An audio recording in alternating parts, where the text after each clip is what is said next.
Hello everybody, welcome back to another video. I'm hoping you guys are all having a wonderful, healthy, fantastic day. And the reason I say healthy, well, I'm sick and the previous colds I've been having were little tiny, bumps in the road. And I think they might have evolved into a fairly big sickness. Right now I am fairly sick. I had a fever and I am actually staying home from school, and I thought I was, so unproductive I was at home. I just decided to make a video. So if this video does get published, it was a success. And obviously, if it didn't get uploaded, then obviously wasn't, and you wouldn't have seen it, and you wouldn't even know I'm sick. But hopefully, you will just be able to understand if I'm low on energy in this video. So thank you for that.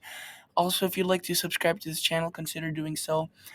That I will trying to bring you guys updates on the storm. Tomorrow will probably be my last video about the storm, due to the fact that it's going to be occurring already tomorrow and into Saturday and Sunday. So the snowfall totals have increased. The total snowfall amounts have increased drastically. We are expected to see. We are expected to see around 10 to 15 inches of snow around the St. Louis area, which is insane. They usually don't see these big storms, not often, not even sometimes you don't even see them. Sometimes during one winter, it takes a couple of years to pass by to get this big of a storm. So this is definitely history. So basically, where this low started is came on off the coast. Now it's starting to develop in northern Mexico. It is bringing some rain into Mexico, New Mexico, Arizona, and Mexico, where there was previous snow there. Remember, we had that snowstorm there a couple days ago, and now we're looking at some rain, some snow in the Denver area. This quickly zooms out, jets out of the Southwest Rockies, which is where is New Mexico and Arizona, and starts to produce quite a bit of rain and snow across the Midwest. So this is, one of the bigger storms of the year.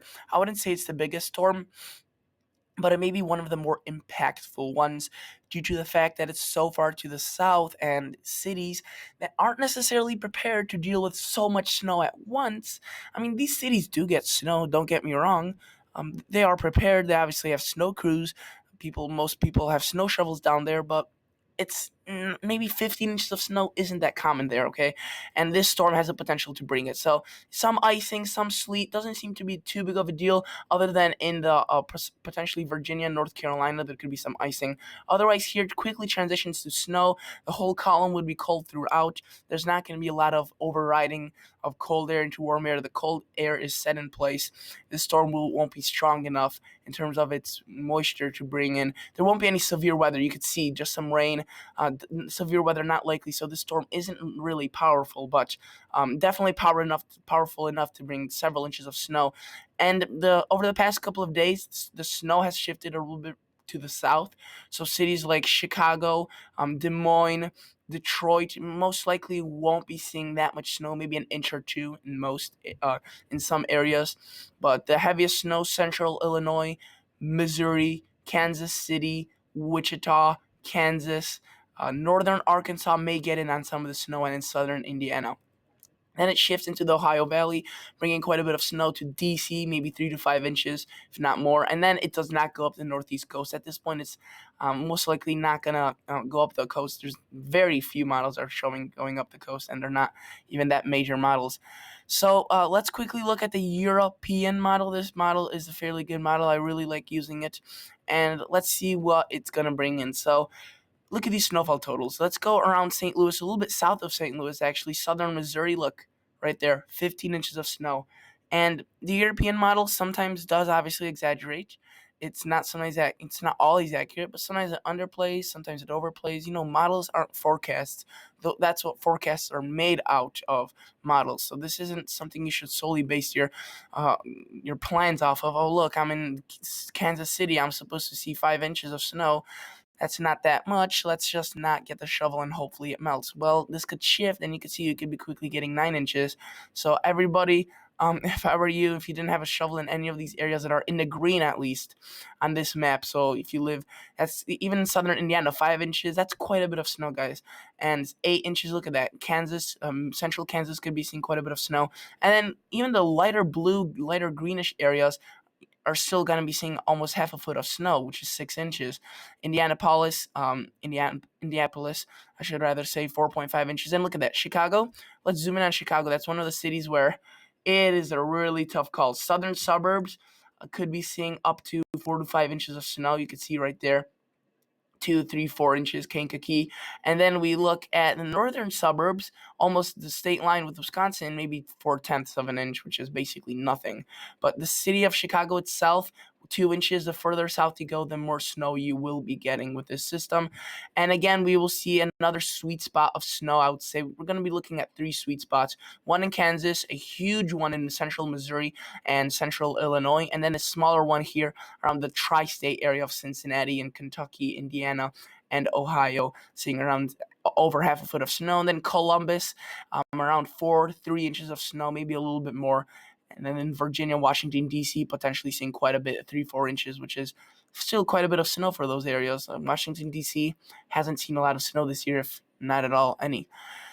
And like I mentioned, Denver, Colorado, potentially seeing some snow as well. The mountains, snowfall amounts aren't outrageous in one given place, but they're outrageous in the sense that they're so widespread and so high. So 15 inches isn't ridiculously high. We've seen much higher snowfall totals with previous storms this year, but 15 inches is fairly widespread throughout here, and that doesn't really happen too often, or hasn't happened this year really at all.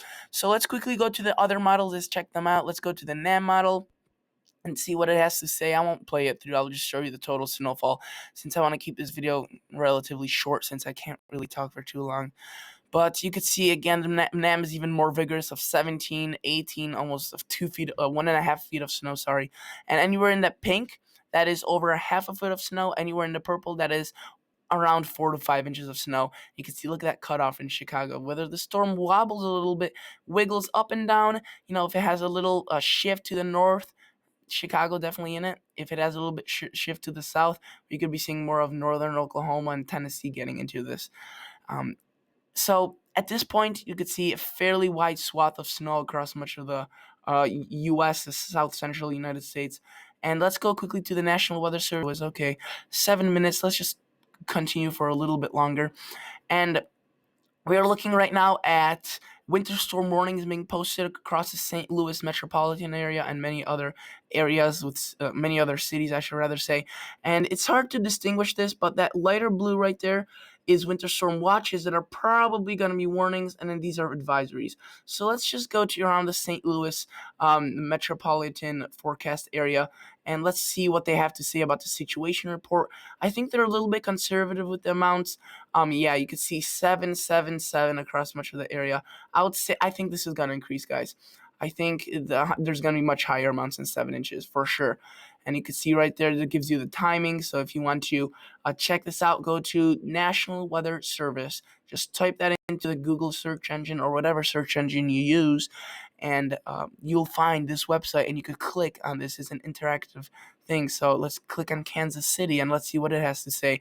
Less snowfall amounts compared to the St. Louis area, but I wouldn't be too confident on that either, because the snowfall amounts for Kansas City have definitely been increasing, and it's all about that rain to snow transition, because Kansas City will be looking at some rain at the beginning and then some snow. Let's go to the HER model and let's check out its elongated forecast run, which always comes out in 6 parallel runs. And let's see, it goes out to 35 hours. This is probably the most accurate model run, and it only has a snow starting, but I would like to show you that Kansas City will begin as rain on here. So at the beginning of the event a couple of days ago, when this was starting to form, it was thought that Kansas City would only see 1 inch with rain mainly, but then you can see that transition quickly happens across much of the state of Missouri, Kansas, southeastern Nebraska, maybe southern Iowa by this is sometime around 11 o'clock in the afternoon on Friday, and then the rest of the country, Illinois, Indiana, Kentucky, Virginia, West Virginia, will see snow later on in Saturday and into Sunday night. So that is basically it for today's video, guys. I just wanted to give you a quick update on the snowfall totals. Sorry if it wasn't the best. It was kind of lame. I am a little bit sick. I'm actually fairly sick, so I apologize for that. And I'll catch you guys all in the next episode. See ya. Bye.